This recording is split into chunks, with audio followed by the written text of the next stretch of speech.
à l'homme. Hein? Ok. Ouais, ça, c'est partout, c'est pas à moi. Vous savez, il y a les gens qui sont honnêtes, il y a les gens qui sont malhonnêtes. Moi, je sais d'où je viens, je sais qui m'a aidé. Et jusqu'à aujourd'hui, moi, je rends toujours l'ascenseur hein, aux gens qui m'ont aidé. Je ne donne pas tout, mais rien que la visite déjà ou un coup de fil, ça fait plaisir aux gens qui m'ont aidé. Oui. Bon, si les autres ne le font pas, ce n'est que leur éducation. Mais il paraît que cela freine carrément l'évolution de votre agence parce que vous devez toujours procéder à un recrutement nouveau et former toujours des gens, alors que si les anciens étaient toujours là, vous auriez eu la possibilité d'aller toujours de l'avant. Mais je pense qu'au fur et à mesure, nous sommes comme une équipe de football. D'accord. Hein? Au fur et à mesure que C'est intéressant. Bel exemple. Hein? Ouais. Au fur et à mesure que non, il y a les appuis, plus une équipe, il y a les anciens, ça dit vous ne progressez plus. Bien sûr. Ouais. Donc voilà, on recrute toujours. Nous sommes là pour former. Au fur et à mesure, on forme, on va toujours continuer à former. Mais quelques-unes, on fait toujours l'appel aux anciennes, Oui, hein, parce qu'une équipe ne peut pas fonctionner sans les anciennes.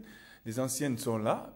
Il y a quelques-unes qui sont là, qui tournent toujours avec moi, parce que là, quand j'effectue le voyage comme ça, les anciennes sont toujours là avec quelques nouvelles. Ok, d'accord. Voilà. Mais il paraît que votre agence de mannequinat, justement, est la plus célèbre du Gabon. Elle est la plus connue. Si vous le dites. Il paraît justement que vous-même, en tant que promoteur, vous avez participé, vous avez signé, il vous est arrivé de jouer les mannequins aussi à vos heures perdues et il vous est arrivé de signer des contrats avec de grosses boîtes. On vous a vu sur des panneaux publicitaires un tout petit peu. Oui, moi j'ai commencé mannequin bien avant d'être chef d'agence. Ah bon? J'étais mannequin. Okay, j'ai fait quand même les grands défilés dans ce pays.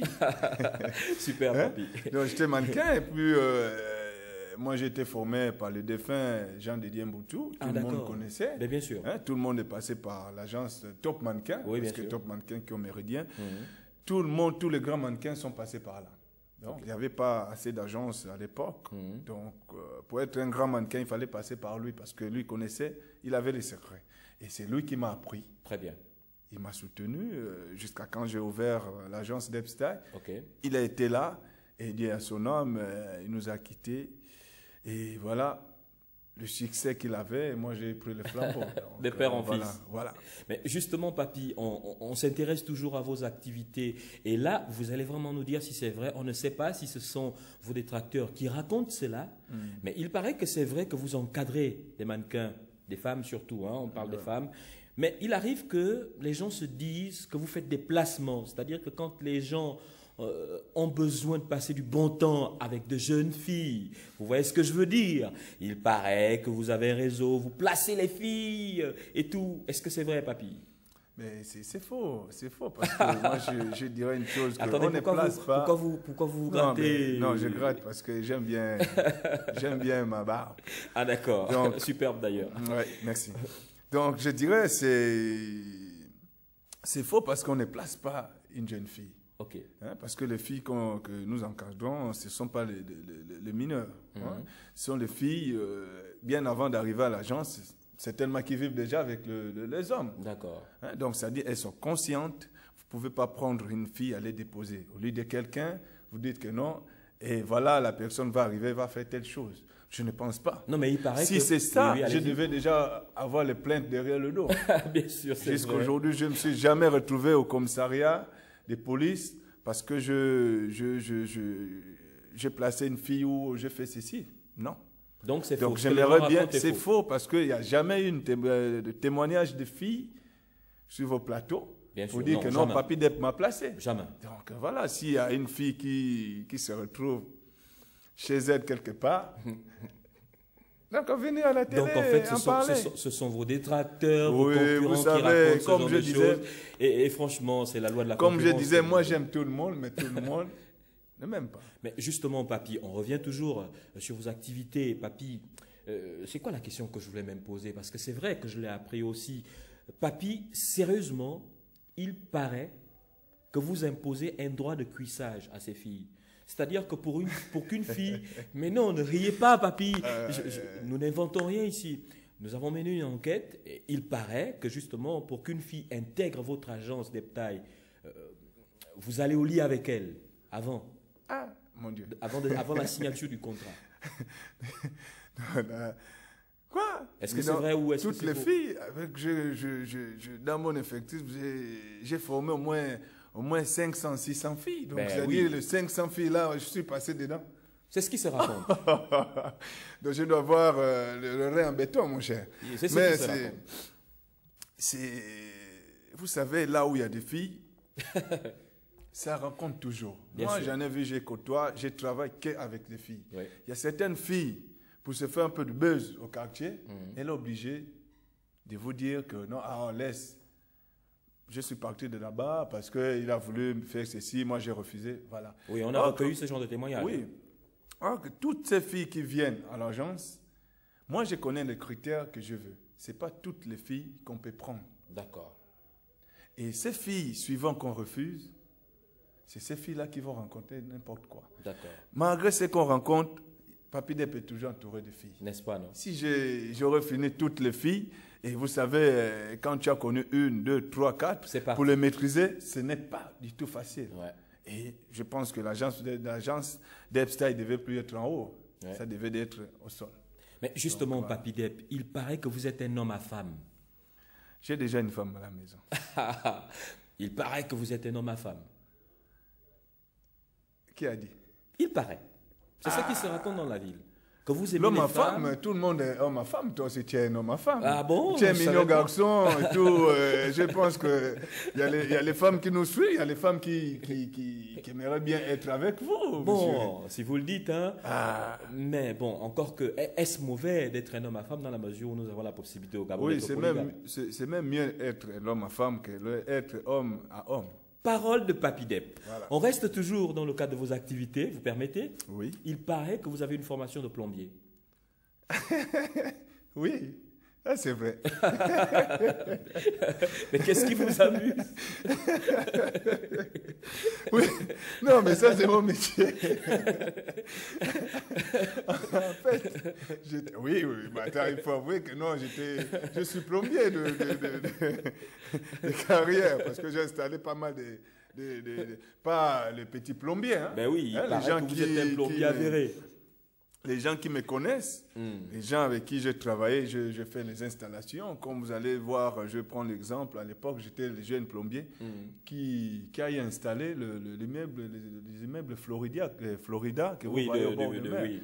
Donc, je suis parmi Le les bord de mer plombiers. en face de l'hôtel Dialogue. Effectivement, je suis parmi les jeunes plombiers qui a travaillé, qui a fait les installations là-dedans.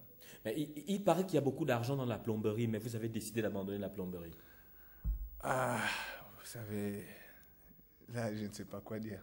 Partir à l'argent, donc. Mais Si j'ai trouvé l'argent à gauche, l'argent qui est à droite, c'est toujours l'argent. Vous connaissez- Moi, je choisis toujours là où il y a plus d'argent. il y a plus d'argent. On va analyser cela tout à l'heure. Vous connaissez Ronnie, le directeur de publication de Oui, Magazine c'est un Superstar? grand frère, c'est un ami, grand frère et un membre du showbiz. Il Il est paraît très influent, ces gars-là. Oui, c'est un grand frère avec qui nous Oui. travaillons par ailleurs en collaboration. Et il paraît que lorsqu'il a parlé justement de vos activités inhérentes à la plomberie, vous l'avez... enfin, il est arrivé que vous le recherchiez dans toute la ville et que vous ayez envie de lui faire la peau. Vous avez eu envie de lui faire la peau. Non, mais attends, Ronnie, on s'appelait encore hier.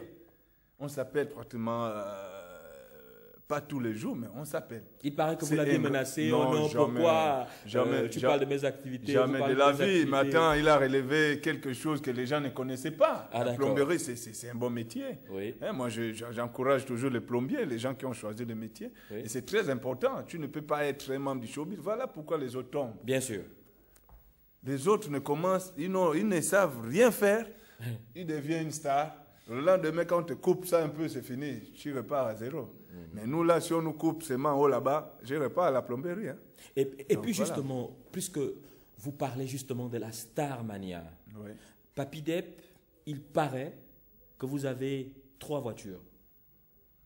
Là, c'est vrai. Mais oui, c'est vrai. Quelle marque? Mais j'ai une seule cas qui connaît tout le monde, rouge. Et il y a une Terrano. Et j'ai une grosse cylindrée, une Chevrolet. Voilà. Juste, Papy Deb, vous êtes un homme tellement vaste, il y a tellement de choses à dire sur vous, mais vous vous rendrez compte que notre émission est une émission qui se tient sur un nombre de minutes bien défini. Ce qu'il y a, c'est que nous aimerions savoir s'il y a des choses qui se disent sur vous, que vous-même vous aimeriez rectifier sur ce plateau. Je ne rectifie rien, Cédric.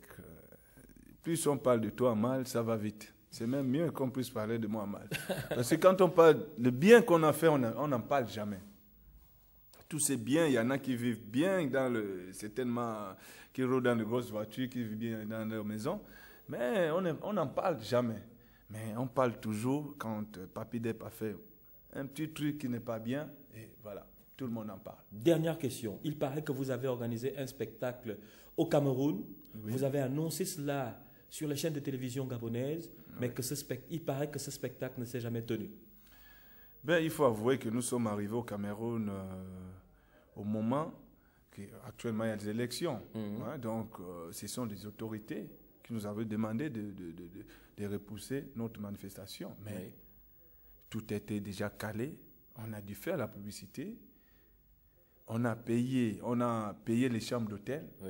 Et on a des sponsors sur place là-bas. Je pense qu'avec tout ce qu'on nous a donné, le spectacle aura toujours lieu. Vous aviez même déjà commencé à avancer les cachets des artistes. Billets, effectivement, les billets ont été déjà vendus. Parce qu'il y a les gens qui ont gardé leurs billets. Donc on attend juste que les élections s'achèvent et nous on va relancer d'ici peu, certainement, vous serez au courant, et vous serez parmi nous au Cameroun. Merci beaucoup. Voilà. Donc, on va en parler encore. Merci, Papy Deb, et félicitations encore pour ce que vous faites. Merci encore, Cédric. Nous remercions Dieu de vous avoir gardé en vie parce que vous comptez pour le Gabon. Merci. C'est le Dieu puissant, Dieu le Tout-Puissant qui détient le monopole de la vie, n'est-ce pas, ce qu'on dit? N'écoutez jamais ce qu'on vous dit. Restez tel que vous êtes, parce que vous faites la fierté du Gabon. Vous êtes un battant, et beaucoup de jeunes vous prennent en exemple. Merci. Papy Deb, merci. Merci encore. On est ensemble. Toujours. Mesdames et messieurs, c'était Papy Deb, justement, un promoteur dans le cadre du mannequinat au Gabon, mais aussi un responsable de plusieurs établissements, boîtes de nuit, nightclub et tout ce que vous pouvez imaginer. Il a aussi d'autres activités. Il fait louer ses véhicules. C'est une véritable star que nous avons là sur ce plateau. Merci d'avoir suivi cette émission. On va se retrouver la semaine prochaine avec un autre invité qui aura très certainement un lien avec le monde de l'éducation parce que nous tenons à recevoir tous les domaines d'activité sur ce plateau de télévision. Merci encore d'avoir suivi cette émission, d'avoir regardé cette émission. On va se retrouver la semaine prochaine. Merci à Onès Baïmbi, merci à Choukri, merci à toute l'équipe technique et merci à Mireille Dira, la directrice des programmes. On est ensemble. Ciao, ciao.